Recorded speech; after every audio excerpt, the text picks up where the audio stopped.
Yes, my name is Deb, and I'm a knitter and a reader. And I want to thank you all for coming to AViD's author series on this very summery night in May. It is a thrill and honor to introduce one of the most prolific and successful authors in American women's fiction today, Debbie Macomber.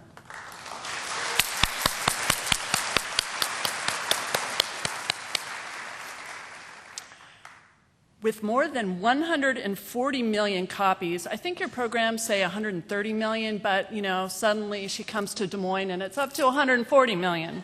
Copies of her books in print, 150 different titles. This #1 New York Times best-selling author is best known for her compelling characters and her ability to bring their stories to life.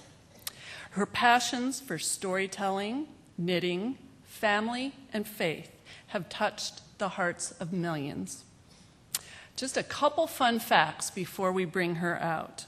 She sold her first manuscript, Heart Song, in 1982 to Silhouette. It was the first romance novel ever reviewed by Publishers Weekly. She's then created 11 different series of books. Then there's the knitting. It's been rumored that Debbie writes novels to support her knitting. We'll have to find out soon. And she is so lucky she's a knitting shop owner. That store, A Good Yarn, was named after Debbie's first knitting book in her popular Blossom Street series. I'm amazed she even has her own yarn line, the Blossom Street Collection. What I love about Debbie, and I've been stalking her online for the past couple months, is that she donates all the profits from her line of knitting pattern guides to charity. And if you're like me, you love handmade and you love to give back. So I'm going to give a shout out for 3 organizations she supports: Newborns in Need, Project Linus, and the Binky Patrol. Let me mention just a couple awards, and these are recent ones because she has won so many during her prolific career. Besides being a regular resident on bestseller lists, a number of books of Debbie's have scored a triple play. Now that has nothing to do with baseball. That means that some of her books were on #1 at the same time on the New York Times bestseller list, USA Today, and Publishers Weekly. That's incredible. She's the first ever recipient of the Reader's Choice Quill Award for romance fiction. And last July, the Romance Writers of America presented Debbie with the prestigious Nora Roberts Lifetime Achievement Award. Debbie and her husband Wayne reside in the state of Washington and winter in Florida. That's one smart woman. Now I read, I don't know if it's true, Debbie will have to confirm with us, that one of her offices is directly above a bookstore and an ice cream parlor. How cool is that? When not writing, she enjoys knitting, cooking, traveling with her husband, and putting on grandma camps for her grandchildren. As you know, we all love her. Debbie blogs. And I don't know how many of you saw this, but she was blogging on Mother's Day last Sunday. She's on Facebook, and join her. She's got more than 41,000 fans, and we're all following her optimistic adventures. As Debbie's website proclaims, wherever you are, Debbie takes you home. Please join me in welcoming Debbie Macomber to our home, Des Moines, Iowa.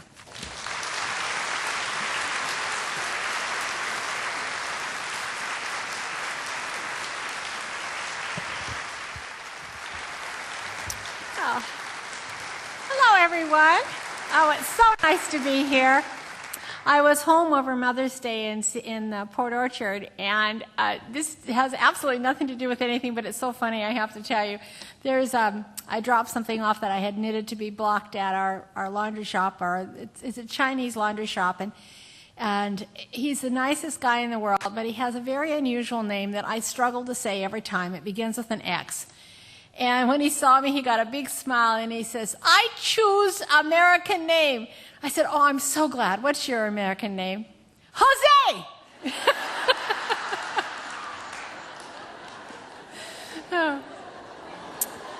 That was great. So happy Cinco de Mayo from Jose from China. I was at a knitting conference a few weeks, well, it was actually about a year ago now, and I had my name badge on, and I went out to lunch, and the waitress looked at me and looked at my name tag, and she said, "Oh my goodness, you have the same name as my favorite author." I am trying to look like my publicity photo. I am trying. My name is said a number of different ways, and I was in half-price books. Now, no author wants to find their books in half-price books because that means that they didn't sell and they're practically giving them away. So I was in half-price books looking around, and the clerk came up and she said, "Can I help you?" And I said, "Do you have any books by Debbie Macomber?" And she said, "It's Macomber." And you could tell at exactly the point that she realized, because of course I bought books. I mean, they're such a bargain. Who couldn't? And so I took them up to the front desk there, and she happened to be at the checkout stand. And when I handed her my credit card, you could just see the moment, because her eyes went, "Oh, it really is Macomber." So I think most of you probably want to know how I got started writing. And I hope I'm going to take you back to the time that I was about 4 years old. My mother took me to the library for the first time, and it was one of the old Dale Carnegie libraries. So my whole love for books and fascination with story began then. And I walked into it, and even then I had a creative imagination because I thought it was a castle. And to me, I felt like a princess going to this very special place. And Mom said when the librarian handed me the book, I grabbed hold of it with both hands and put it right next to my heart. Now, that librarian was Beverly Cleary. It was her very first year as a librarian in Yakima, Washington. So I have a very special love of books. From that time forward, I always have gone to bed with a book. Now, I had such eagerness to learn how to read. I could hardly wait to start school so I could understand the words on the page. But when I got to first grade, I couldn't read. I struggled to read, and I wanted to so badly. I was in the Robin reading group, the only girl in the Robin reading group. When I was in the third grade, the teacher told my mother, "Debbie's a nice little girl, but she's never going to do well in school." And I didn't learn to read until I was 10 years old. The concept of reading just totally escaped me, no matter how hard I tried. It was about the same time, about a year later, that for whatever reason, and I'm sure this is a God thing, I wanted to learn how to knit. Now, my mom didn't know, and she didn't know anybody who knit, but she took me down to the yarn store, and I had my first pair of knitting needles, and knitting saved me as a child. It did, because it gave me such badly needed self-esteem. I could do something nobody else in my class could do. And I had such wonderful lessons learned from knitting. I learned communication skills because then I could teach other girls to knit. I learned math skills. So it was a life-changing experience for knitting. So I love knitting, and I have been a knitter from that time forward. But I always dreamed of writing stories. I used to make them up in my head when I would go to sleep at night. Fact is, I still do. And I dreamed of writing books. I started my first novel shortly after I understood the concept of sounding out words. And it's interesting to me now because it was about triplets named Faith, Hope, and Charity. I think they were the precursor to my angel series, Surely Goodness and Mercy. And I went on through high school and struggled all through high school. I should tell you, I had one bright point in the 8th grade. I guess you could call it a bright point. My brother and 2 of my cousins made copies of my diary and sold it to the boys in my class. Yeah, you know, a friend of mine who's a psychologist said, you know, you really need to think about this, Debbie. That was a very painful time in your life, you know, and it was. It was extremely embarrassing. But I just keep thinking about how well it sold. So when I would think about being a writer, if you burn yourself or hurt yourself, it will often throb with pain. But that dream was so strong in me, I throbbed with joy. There was like this happy feeling that would come over me to think that one day I could write books. Well, I graduated from high school, but I never did well. I was towards the bottom of my class. I married as a teenager, and Wayne and I had 4 children right in a row in 5 years. But that dream persisted, and it was there. But when you have such a negative experience with school and have so many failures and defeats, it's very easy to say, I'll put that off until later. It's so easy to stuff those dreams into the future. But I had a life-changing event take place when my cousin David died of leukemia. We had grown up together, and after his death, it was as if God was saying to me, you cannot put this off any longer. If you're going to be a writer, the time is now. I tell this story a lot at writers' conferences, but it really is fitting for anybody. David was in a hospital in Seattle, and I got lost and couldn't find my way. So I asked a doctor, how do I get from here to there? And he says, it's very easy. You just go down the corridor, take the first right, go all the way to the end of the hallway, and walk through the doors marked, absolutely no admittance. And, you know, that's what so many of us have to do when we have a dream. We have to be willing to walk through those doors. Well, I told Wayne, this is it. I'm going to do it. I'm going to be a writer. So we rented a typewriter. Now, computers were way beyond our price point at this point. And we put it on the kitchen table. I moved it at meal times. The 2 older kids would go off to school. And I became that struggling young writer. And I loved what I was doing. Oh, my goodness, I just was so happy. And because I loved what I was doing, I was a better wife, a better mother. I was a happier person. But I was taking $100 a month out of our family budget. And we were one family income, and Wayne was working construction electrician, so if there was no work or no building, he wasn't working. We could count on him working between 8 and 9 months a year.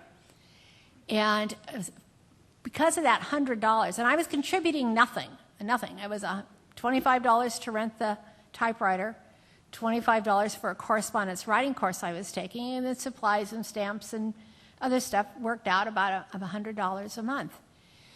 And I had been writing for 2.5 years and really feeling a little bit bad, but you know, it was an investment. We were investing in me and the talent that I believe God gave me. So I thought, you know, but I still did feel guilty about this. But in retrospect now, I realize that I taught our children some of the most valuable lessons of their childhood, of their lives, about the power of a dream, about believing in yourself, about not giving up, about persistence and fortitude. So, I see that in them now, and they make me proud. But after 2.5 years, Wayne came to me, and it was after a period of unemployment, and he said, honey, I'm just so sorry, but we're not making it financially. We're going deeper in debt every month. I hate to ask you this, but I need you to get a job.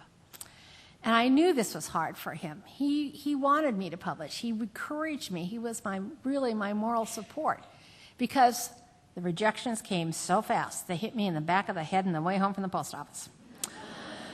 And I knew the one thing that would have to go was the writing. I couldn't do it all. I mean, with 4 children, and they were in sports, in scouts, in music, in dance, in church, and all the different things that they were involved in, I could not keep up with their schedules, work 40 hours a week, keep up the house, and be a writer. The writing was going to have to go. And I don't have any job skills. I mean, I worked very briefly before we were married at an insurance company, and then I'd had the kids, and I'd been home for almost 10 years. So I really had no job skills. So I circled 3 jobs in the newspaper that I thought I could apply for and maybe have a chance. One was working at a cleaner's, probably for Jose. Who knows? Another was a receptionist for a dentist, and the other was for like a 7-Eleven working swing shift as a cashier. Those are the 3 jobs I thought I could probably get. So I was all ready and prepared to go out the next morning, Monday morning, and apply for these jobs. But my heart was so heavy to think that I was going to have to give up this dream, and I couldn't sleep. I kept thinking, God, you gave me this dream. I'm going to give it back to you because I can't do it. I just can't do it all. So it was about 3 or 4 in the morning, and Wayne woke up and he said, are you awake? I says, you know what? I haven't been asleep yet. And he says, well, honey, what's wrong? I said, you know, I really think I could have made it as a writer. I really do. He didn't say anything for a long time, and then he sat up and he turned on the light and he said, all right, honey, go for it. Go for it. Now, I so wish I could tell you that I'm so incredibly talented that, within the next month or 2 I sold. But it was another 2.5 years. And there were lots of sacrifices along the way. But I decided I had to at least start bringing in what I was taking out of our family budget. So I'll tell you the first thing I sold, for which I received $5. Our son Dale, the youngest, was in the church Christmas program. His entire role was to step forward, recite his verse, and step back. And he did it flawlessly. He was, But then in a moment of sheer panic, he forgot the reference. And he looks like, help me, Mom, help me. And so I went, it's Luke, it's Luke. So Dale straightens up and he goes, Luke Skywalker. A whole new gospel right there. $5. I still remember the feeling that came over me as I opened that check for $5. Something I had written was worthy of being published. Good lessons from this, celebrating the small successes along the way. Well, then the next thing $35. See, I'm just crawling right up the food chain here. It was another story about my son, this time Ted, who had a spiritual revelation. He came in and he said, Mom, I'm going to be a missionary for Jesus. I said, Ted, that's wonderful. Don't go any farther than darkest Africa. Be home by dinner time. So he went outside, and Wayne comes home from work. He says, have you seen Ted lately? And I said, well, yeah, he's out riding his bike with Steve. He goes, no, Debbie, he is preaching on the corner. I went out to call him in for dinner, and on the sidewalk, Ted had written in chalk, Jesus loves you. Ask Ted. So $35. Then I'm really raising it up.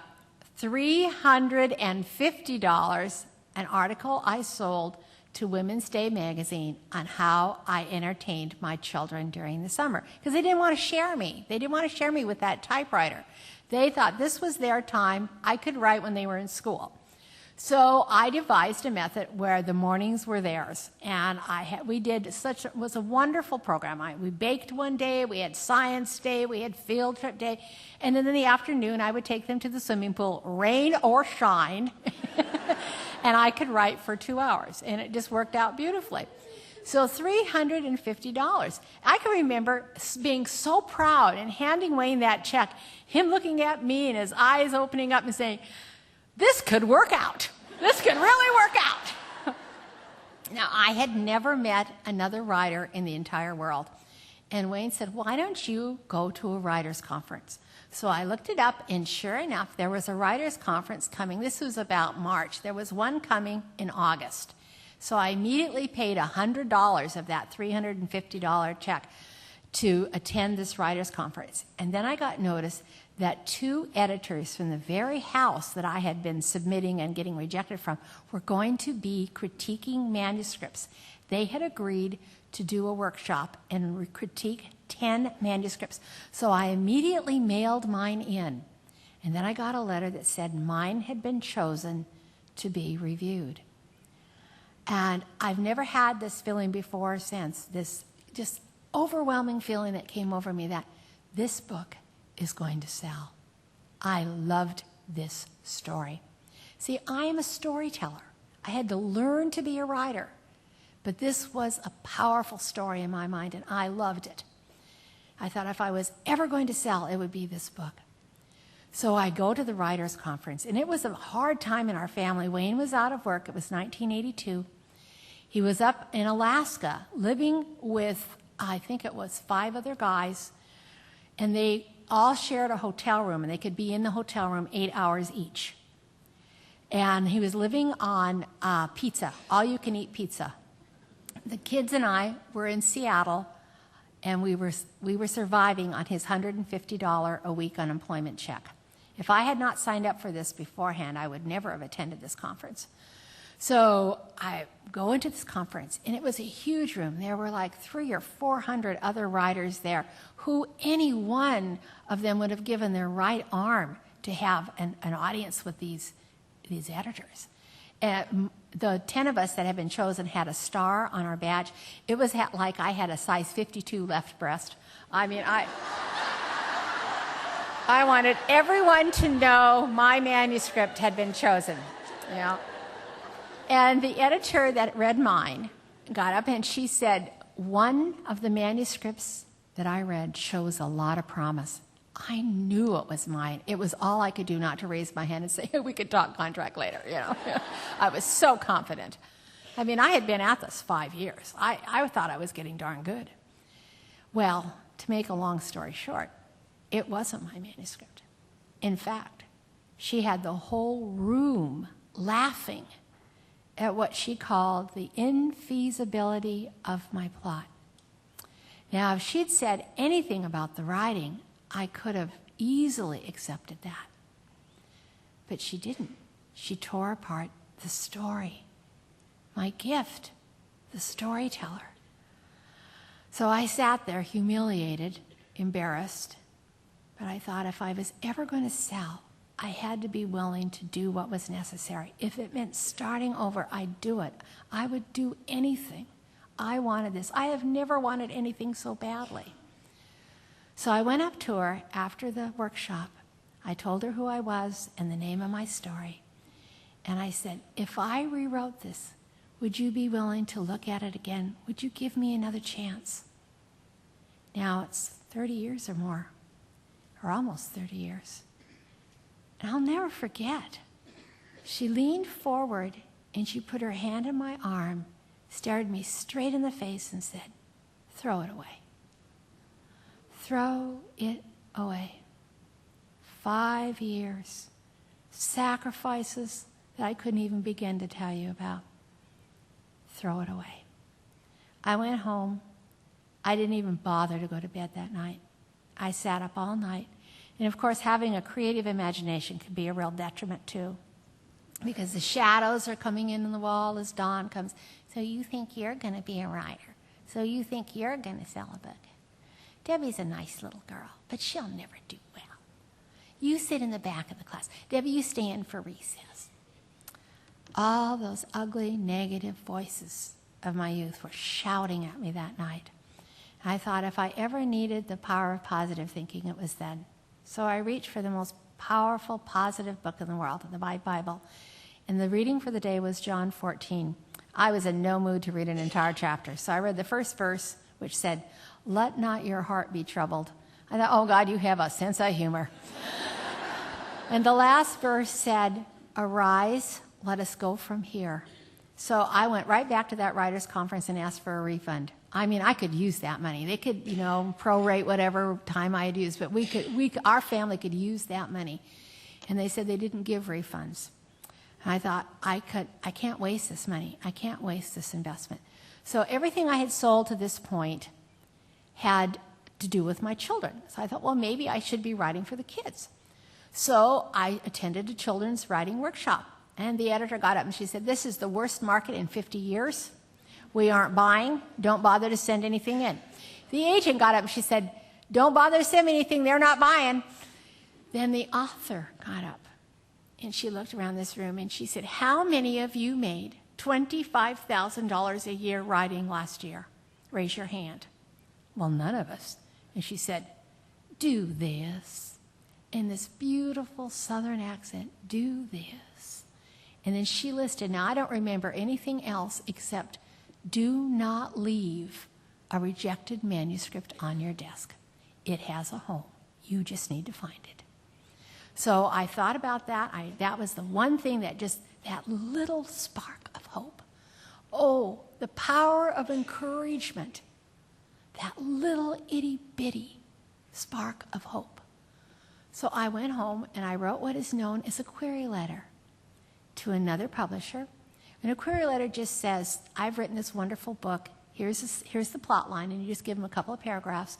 And then you enclose a self-addressed stamped envelope, and they return it, and they say, either send it or don't send it. So I mailed it off, and then every day I was right there. The minute the mail truck showed up, I was out there.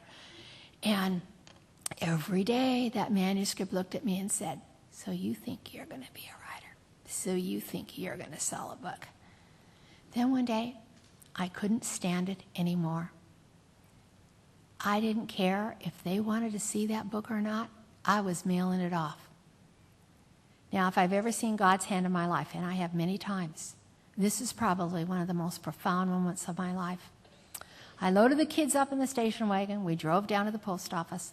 I stood in line, my stomach in knots. I knew it was going to be $10 to mail that manuscript off. $10. And when you are living on $150 a week with house payments, car payments, and 4 kids, $10 is a lot of money. And I remember the postmaster said to me, you have to let go of the money. Let go. Oh, I hope I'm doing the right thing. I hope I'm doing the right thing. So I mailed it off and went home, and kids climbed out of the car, and Ted ran down to get the mail. And he said, Mom, that letter you've been waiting for is here. So I opened it up stood right in the middle of the street. I tore open the envelope, and in a Sharpie pen, right across the query letter, the editor wrote, do not mail us your manuscript. We are not buying at this time. I was so depressed. I went in the house. I laid down on the Davenport. I didn't move the rest of the day. I have never been that depressed in my life. I thought, well, of course, I hadn't had teenagers yet. I literally did not move the rest of the day. I just thought, I can't do this anymore. I cannot do this anymore. I cannot make our family sacrifice like this for a dream that is never going to happen. 3 weeks later, September 29th, 4:39 in the afternoon, the editor called and bought the book. If I had waited a half hour, I would never have mailed it off. I may have never published a book. So that is how I got started as a writer. And since that time, I've had the most amazing adventure. The most amazing things have happened in my life. I can't even begin to tell you them. Probably one of the most wonderful things is hearing from the readers. And you are so important to me. The readers have changed the course of my career at least 4 or 5 different times. Things that I have done have come as direct feedback from you. The cookbook is a good example. Whenever I would mention a food in one of the stories, Terry Polgar's macaroni and cheese, Peggy Belden's blueberry muffins, oh my goodness, the office would get flooded with mail. Do you mind sharing that recipe? Not at all. So that's how the cookbook came about. The Cedar Cove series is another example. I have done a number of series through the years, and every day, even now, years and years later, after writing the Texas series and the Alaska series, I get mail. Can we go back? Whatever happened to? And I thought, get smart. The readers don't want to let go of the characters. Well, I don't either. So that's how the Cedar Cove series got started. So the mail has been very important to me. And if you don't mind, just indulge me for a moment while I share just a few of the wonderful letters I have received. I love your books so much, I'm willing to pay for them. Now, I think she's probably a library patron, so let's... Now, one complaint I have gotten over and over again comes from the Cedar Cove series, which only comes out once a year. And I'm sorry, I'm writing as fast as I can. But this lady said it best. When is that next Cedar Cove book coming out? I'm 85. Hooray! Now, like I said, I am fortunate to have graduated from high school. But I really like to think I am self-educated until I got this letter. I like your books best because you use small words. And this is one of my favorites. Oh, my goodness. You're my favorite author. You put me to sleep every night. Now, this letter actually was forwarded to me from my editor. And it was 3 pages long, both sides. I don't remember if it was typed or handwritten, but I do remember that on the left-hand side of the page, she put the title of the book. And then on the right-hand side of the page, there was a whole column of ways she thought I could have improved the story. And the last line of her letter is, in fact, I have read every one of Debbie Macomber's books, and I haven't liked a one of them. I told her to keep reading, I'd just try harder. Yeah, honestly, I could not make these up. These are honest to goodness letters. You're my favorite author. I will buy anything that has your name on it. So thank you, Betty, for writing.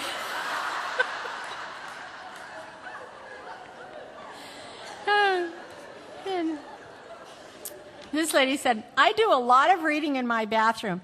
After I started one of your books, my family thought I was having major bowel issues because I was in there for 2 hours at a time. And this one is really sweet. Your books are the macaroni and cheese of life. Isn't that nice? This lady wrote, she says, I so love your books. I have 4 children, 8 grandchildren, 18 great-grandchildren, and for the life of me, I can't remember their names. But my favorite all-time letter came from a man in prison. Now, I don't know if you know this, but if your mailing address is in anything that is available to inmates, you will get mail. And they are silver-tongued devils. They know what to say. They are master manipulators. They will say whatever they think you want to hear. Now, this letter will never be outdone. This man wrote me and he said, you can be my woman and I don't even care that you're fat. Do you feel the charm? I wasn't going to waste it. I mean, I took it home. I waved it under Wayne's nose. I said I could have him. I could have him. So, you know, I really don't know what he was in prison for, but as far as I'm concerned, he could just stay there. So those are just some of the wonderful adventures and letters that I've had and the story of how I got published. So I think we're going to do questions from the audience, and I'm really looking forward to that. Yeah.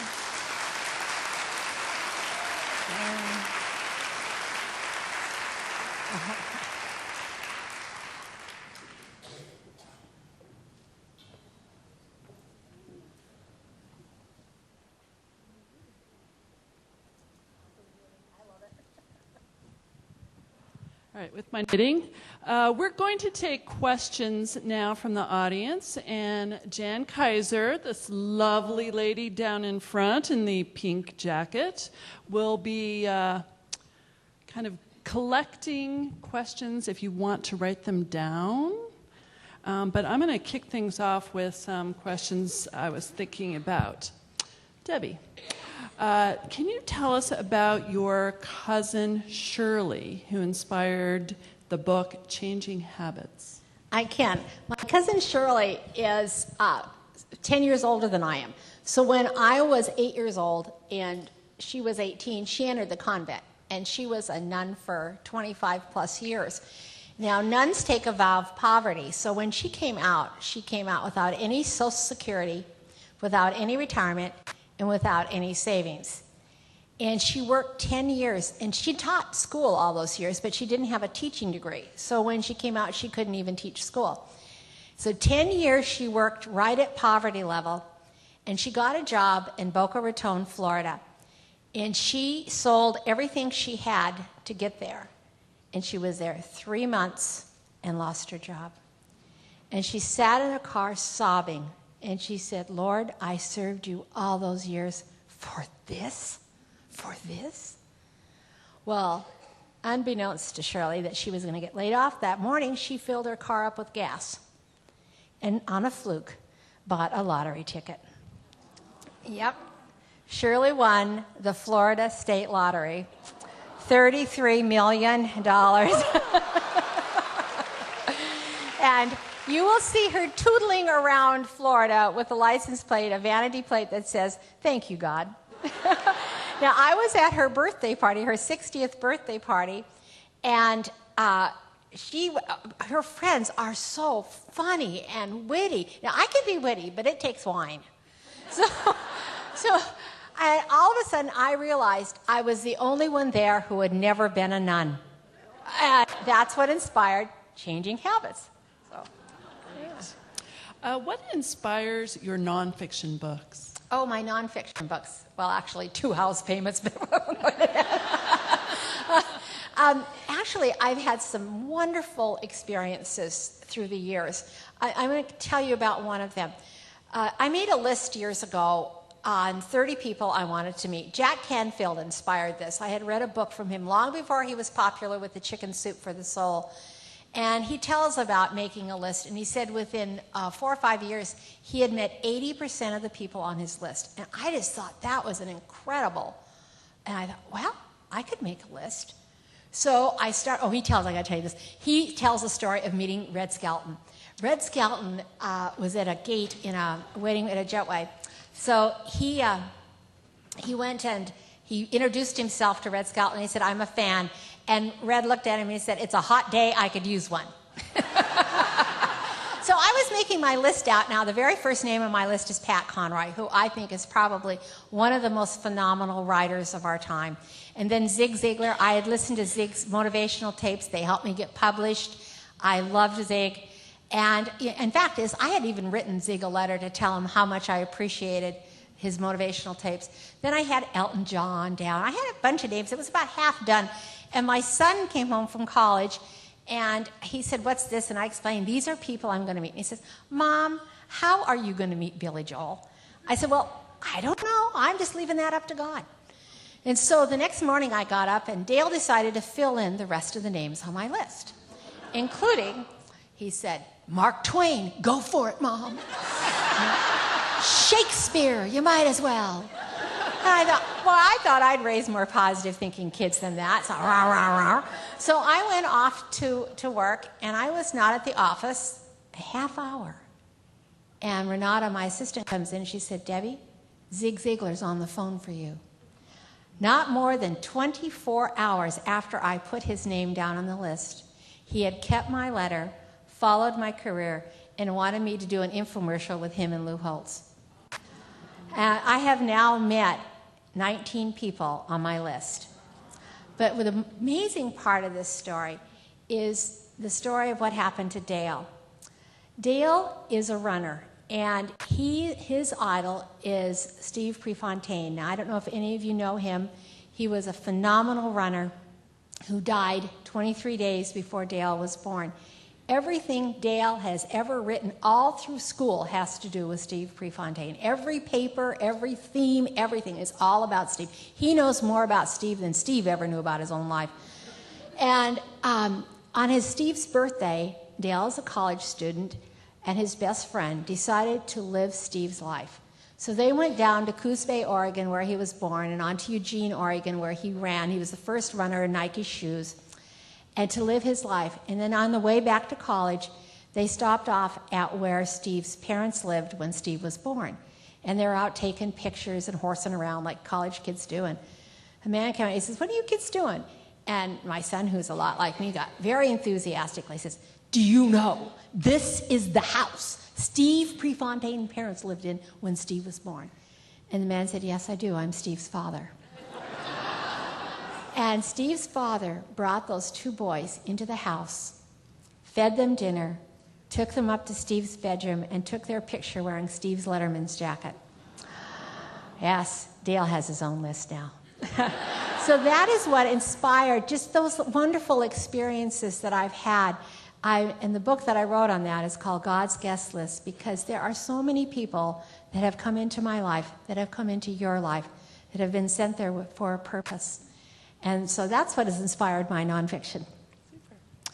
Mary wants to know, what is your favorite book of yours? Oh, You know, they're like your children. Every one of them is special in one way or another. I guess the one that leaps to mind is one called Between Friends. And I wrote that book, and it took me 4 years to convince the publisher, even though by this time I was already on the Times list and had a well-established selling regime, that they were very hesitant because there's not one word of dialogue and there's not one word of description. It's all like a scrapbook, looking at a scrapbook of two people's lives. And when I write a book, I feel very responsible for what I am putting on the page. And I'm a storyteller. Stories come to me so easy. I mean, I was just, this last weekend, I was having my picture taken, and the person taking the photograph says, "Oh, you two are perfect together." Oh, that's a good idea. I can make a story out of that. Or a friend of mine was getting a divorce, and she said, "It's final on Friday." I said, "Free by Friday." Ooh, that's a good idea. What happened to the paper guy? This is just the way my mind goes. So I had to devise a system, a way of developing a story. Which story should I choose? So I do it with words. The first one is relevant. It has to be relevant to my reader's life. It has to be provocative. I want you to think. 20 wishes. I want you to make your own list. If you're going to take a road trip and a turn on the road, travel across the country, where would you go? Who would you go with? So I want to be relevant, provocative, entertaining. I want to be realistic, and I want it to be honest. So I'm missing a word, but you get the idea. Are any of your children writers? Oh, I'm so glad you asked that. No. However, I think my grandson, my 8-year-old grandson, James, is a natural-born writer. I am so excited about this. He did what is instinctive to a writer. His grade school was vandalized, and he was so upset about it. And he's 3rd grade, 8 years old, maybe 2nd grade, I don't remember. He sat down and wrote a story. And in his story, he was instrumental in finding the culprits. The last line of his story said, "And when they got out of jail, they were too old for bingo." Yeah, amen. That's good. That's a good line. Okay, speaking of grandchildren, Pat Knight asks, "I have grandma camp for my 10 grandchildren. What do you do for your grandma camp?" Oh, I share all my passions with the grandkids. It came to me, life passes by so quickly, and all of my children live within 30, 40 minutes of us. So they're there a lot, and I see them a lot. But, they're in and out, and, they're playing with one another, which is great. I built a fort for them. It's so cute. It's a pirate's den. It's so cute. But, life passes by so fast. And I thought, I want to share my passions with them. So I had them spend a week with me, and we do this every summer now. They spend a week with me, and I taught them all to knit. We do cooking classes. We do, I get them up in the morning, we do camp. We exercise. And so they really know their grandma. They know who I am. We write in a journal. I give them each journal, and they keep tabs of what they do every day with me. And I just share my love of life with them. And I get to know them too. And each one is so special and unique. It's hard to believe that my kids could have such beautiful children. They are the most incredible kids in the universe. And I know it's a shared title, but... What does Wayne do these days? Oh, Wayne. He got to retire at 50. So he believed in me, and he's still my emotional support. He is phenomenal. He plays a lot of poker online now, although they closed it down. So he does research for me. He's my driver. He's actually my paid driver. Although his best friend told him that he had to incorporate to do this, and his best friend said he was going to do a hostile takeover, and he would do it cheaper. So we just have the best time together. Wayne really is my best friend, and we do everything together. We have a great. Well, he's not here, but he actually flew home with Bogey from Mother's Day, to Florida, from Washington to Florida. So nice. Do you have any pets? Oh, Bogey, our little. When the kids were growing up, I'm telling you, we had every pet imaginable. Ted is my entrepreneurial son. And he has always been able to find a way to make money without working for it. He used to sell autographed books. He would collect autographed books from my friends saying that, oh, I have a friend who loves your books. Would you mind giving? Then he'd sell them. And he did guinea pigs. He raised guinea pigs and sold them to pet stores. I mean, he's always been an entrepreneurial kid. So what was the question? I'm sorry. The pets in your life. Oh, yeah, we've had horses. We've had ferrets. We've had every pet imaginable. Dogs, some really wonderful dogs. Cats, birds. There's everything. But right now we're down to one dog, Bogey. And the kids, over Mother's Day, they were just, because we had such strict rules about pets. Pets slept in the laundry room. Pets, you don't feed the pets from the table. And here we are, Mother's Day. Here, Bogey. Bogey sleeps with Wayne and I. He's so spoiled. If, believe this or not, someone has never read your books, which one would you recommend they start with? Oh, my. Wow. I think maybe The Shop on Blossom Street. That's actually the first book in the series. So... I got a kick out of looking online on your website and just noticing so many questions from your fans about wanting to read everything in order. Oh, that's true. That's important to a reader, and I feel the same way. So I do keep a list there. Just follow the list. It's there. And if you haven't figured this out with the Cedar Cove series, all of them are addresses. And the first number there represents the number it is in the series. So 16 Lighthouse, 204, 311, 44. You guys get it? I do want to tell you this. Because I listed those or titled those books with street names, I'm constantly looking at street names. Right in Port Orchard, I have driven past this street probably 1,000 times and never noticed it. Right in Port Orchard, there is a street called Easy Street. And we were driving, and I made Wayne turn. And he said, why? I said, because I want to see if it's different than any other street. Who lives on Easy Street? Guess what? It is a dead end. Easy Street, Port Orchard is a dead end. Good analogy for life. Has a knitting project or a book ever overwhelmed you? All the time. Some of those knitting projects, and I'm not a phenomenal knitter. I'm just a basic knitter. I travel around. Just a minute. Where is Nancy? Oh, there she is. Nancy, stand up, please. Nancy has the most incredibly wonderful knitting store called Knitted Together, and right here in Des Moines. And I just brought a problem to her today. Well, I did figure it out, but I needed you. And as for writing, I plot everything beforehand, and every scene in the book is outlined in my mind even before I start writing it, and it's gone over with my editor. I have written myself into a corner before and, had to rewrite, but I've always worked my way out of it. What is your opinion regarding ebooks? I think anything that gets people to read is just fine with me. Yeah. All right. Will there be a new series coming out in the future? There is going to be a new series. We decided to end the Cedar Cove series. But I got so many of that, that I decided I was going to... One of the problems with the Cedar Cove series that I didn't anticipate is the fact that every book introduces new characters. Well, now you look at book 12, there's like 10 pages of characters' names because of, 12 years of books. So I thought, well, let's set it up in a bed and breakfast so that the people come and go.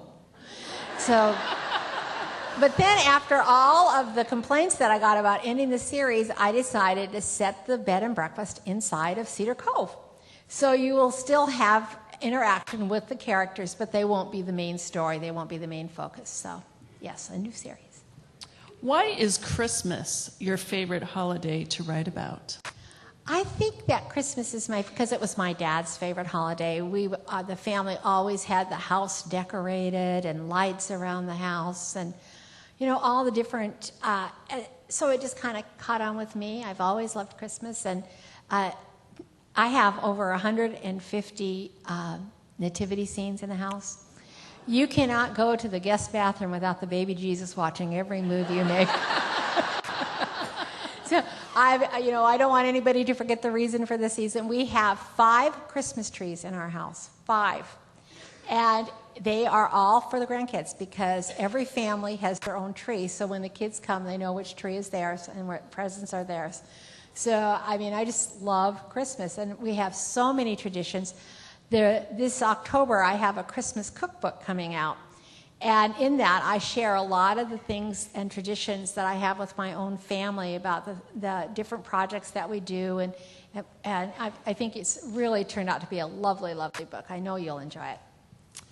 Robin asks, I teach 2nd grade, and I'm looking for, and challenged readers, I'm looking for advice on how to inspire children to find their writer's voice. Their writer's voice.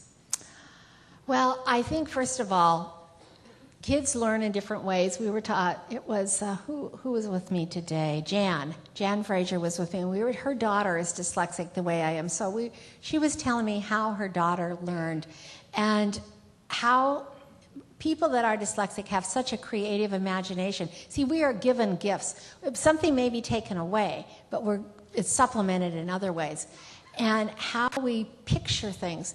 You see the words, she will see the words on the page. I see a picture in my mind. And it was really interesting because when I was struggling to read, it was words that, it embarrasses me even to tell you this, words like the and just. I couldn't read those words because they didn't associate with a picture. And so I think if you can plant pictures in a child's mind, the stories will come. Just give them an idea and let them talk about it, maybe with a friend. That's one of my favorite things to do in the whole world, is to plot with friends. And it's just, I love that. I love that. Encourage them to write. Encourage them to read. By the way, I wrote a kid's book inspired on a real life event. It's called The Truly Terrible, Horrible, Awful Sweater Grandma Knit.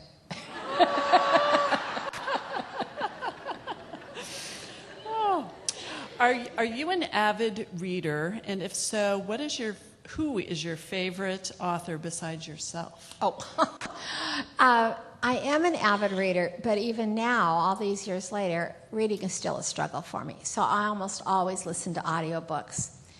And boy, there's so many. I read all across the board. If it's on the Times list, I want to know why. I've studied that a lot, of why books sell. Just recently I finished The Help, an audio. It was a fabulous book, fabulous book. I hope she writes a sequel, don't you? Yeah, I really want her to write a sequel. Just for pure fun, I read Regencies. I really enjoy Regencies. Mary Jo Putney, Mary Balow, they're 2 of my favorites. I love mysteries, Brad Meltzer. I just read everybody, and I love story. Can you tell us about your new book, Turn in the Road? I can. The 8th book in the Blossom Street series. The 8th book? Is it really? Wow. The character Beth Ann Hamlin was introduced in a book called A Good Yarn, and she was a woman whose complete life was dedicated to her family, to her children, and to her husband. And she's devastated when her husband announces that he's fallen in love with somebody younger and is leaving her. And he literally just walks out the door. And her daughter has to sign her up for the knitting class. She is probably very close to a nervous breakdown. She lingered in my mind as she struggled to find herself. Now, 6 years have passed since Grant walked out of her life, and she has a successful business now. I just marveled at her ability to rise herself up out of the ashes, literally. And he realizes he's made a terrible mistake. He didn't realize how much he needed her, how much she contributed to his life, and he wants her back. So this is a big decision. One of her children, Annie, wants her very much to get back with her dad. Her son, Adam, doesn't. Dad deserves what he gets. And her mother-in-law is going to her class reunion in Florida and wants to drive. And so Beth Ann and Annie and Ruth head off across country. And now this is the same route Wayne and I drive. Wayne and I live in Washington State and in Florida, and we drive back and forth every year. It's like a tune-up for our marriage. We have a best time. Although, I have to tell you this, we have gone every route. We've gone through the Dakotas, we've gone down through Kansas, we've gone through Texas, but every route takes us through Vegas. Wayne, I don't know how this happens. Wayne does the routing. So this is the same trip we make, and the adventures that some of the very things that happen to them have happened to us. And so when she's trying to make this decision, Beth Ann meets up with somebody else, a guy on a motorcycle. Now here she is, this professional businesswoman, and here is this guy on a Harley. And she's thinking she's attracted to him because she doesn't want to have to make this decision about Grant. But actually, my daughter said, Mom, it's the best book you've ever written. So I'll leave it at that. Yeah. And there will be signed copies in the gallery. So y'all all want to stop by and get this. A couple more questions, Debbie. Are there any new books coming out in your Angel series? Oh, I'm so glad you asked. Yes, there are. There's one going to be out in Christmas 2012 titled Angels at the Table. And this idea came from a reader. She said, you really need an angel named Will. And I thought, what? Will? Why? And she said, because the verse says, surely goodness and mercy will follow you. So I have an apprentice angel named Will that they are trading. What was your inspiration for The Man You'll Marry? The Man You'll Marry. Oh, I've written so many books. Is that the one about the wedding dress? It is? Okay. I don't know. I think that was writing that about the time that Jenny was getting married, my daughter. And I can still remember we went to Oregon to buy the fabric, the lace for the top of the gown, and I can remember that bolt going over and over, and the gal that's measuring out says, this is $200 a yard, don't you? So I guess the wedding dresses were on my mind. So, yeah, it's just a fun thing. It's a magic wedding dress. Whoever gets it next gets married. A couple more questions. Will Buffalo Valley be reissued? Oh, Buffalo, that's a series I wrote in the North Dakota series. My mom was born in Dickinson, North Dakota, and my dad in Ipswich, South Dakota, so it was a thing to honor them. Probably not. It's hard to go back. It's like dating an old boyfriend. You're done with that. So the series is, gone out of my mind. I'm ready to do other things. So. What is a typical day like for Debbie Macomber? Good try. I'm flunking here. Macomber. Like cucumber. Can we all say that together? Macomber. Macomber. But I'll answer to anything. No. Life is different between the two houses. It's much more relaxed for us in Florida. I don't have my staff or anybody there. It's just me and a desk and a computer. In Washington State, where I spend the majority of our time, my grandparents were farmers, and I am their granddaughter. I wake when the sun is up, and at 4 a.m., my eyes are open. I get up, and the first thing I do, I have 3 or 4 journals, Bible reading, devotionals. I take about an hour and a half just to prepare for the day, mentally, emotionally, spiritually. Then I go swimming, and I go down to the high school pool, and I swim half a mile. That's 34 laps, in case anybody's interested. And then I go home and change clothes and take a shower and head off to my office. And the first thing I do is read all the mail. It is, like I said, your mail is so important to me. Guest book entries, letters, I read every single word you write. Then I go upstairs into my turret. I actually write in a turret. And on the wall on the way up are signatures of authors that I have collected over the years.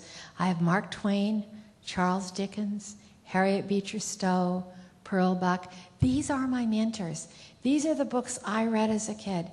Oh, the power of words. I take it such responsibility to be a writer. I look at Pearl Buck. Her signature, A Good Earth, do you know it changed policy between the United States and China? One book. Harriet Beecher Stowe, Uncle Tom's Cabin. When President Lincoln met her, he said, "So you're the little woman who started this great war." The power of words. So then I go up those stairs, and these are my mentors. The Harper Lees there. The people whose books I have admired, and I want to be like them. I want to touch people's hearts, touch people's lives. I'm not going to change the world. I'm not going to change foreign policy, but I hope to make your weekend better. So I go up there, and I sit down at my desk, answer my emails. There's, oh boy, have emails taken over your life. And then I have a number of pages that I have assigned to write that day, and I don't go home until they're done. Now, I write from an outline, so, and then I have a very old-fashioned way, this is the way I started doing it, I have a one sentence of what that day's writing is going to be about, and then a paragraph from the outline that I've written, and then I write those pages. Now, my staff can go home, but I don't, not until those pages are done. I write 4 days a week, because I found I was leaving the office. You know, I had a nail appointment, had a doctor appointment, dentist appointment. Every day I was struggling to get out of the office, and I'd have to leave before my pages were done. And it just got so frustrating. I thought, okay, every appointment is on a Wednesday. So I do all my appointments on Wednesdays, and I write the other days. And I write as many pages in 4 days as I used to write in 5. And then I go home, and I cook dinner, because I love to eat. I am a frequent eater, if you haven't noticed. And I cook. I love to cook. And then I sit down with Wayne, and we have a cup of coffee every night after dinner, and I knit. And that's my day. Our last question, and thank you everyone for submitting questions. I have never read any of your books since your early days when you first started writing. Would you say you are famous now? And how has your life changed because of your books? I think my name is more well known than it was when I first started out writing, thankfully. Basically, I'm the same person. I am telling you, God has so many ways of keeping me humble. Jody and I were at the grocery store while we were shopping for Mother's Day, and the book distributor was there, and she was putting out the books at the end caps, and she looked at me and she goes, "You look so familiar." And I said, "Well, you know, I'm Debbie Macomber." She said, "Not you, her."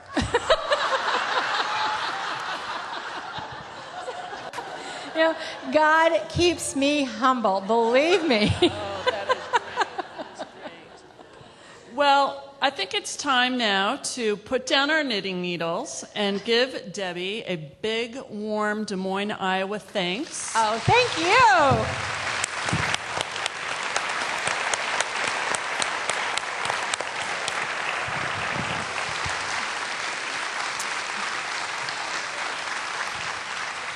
And we have a little thank you, too, from this little company across the street, Better Homes and Gardens.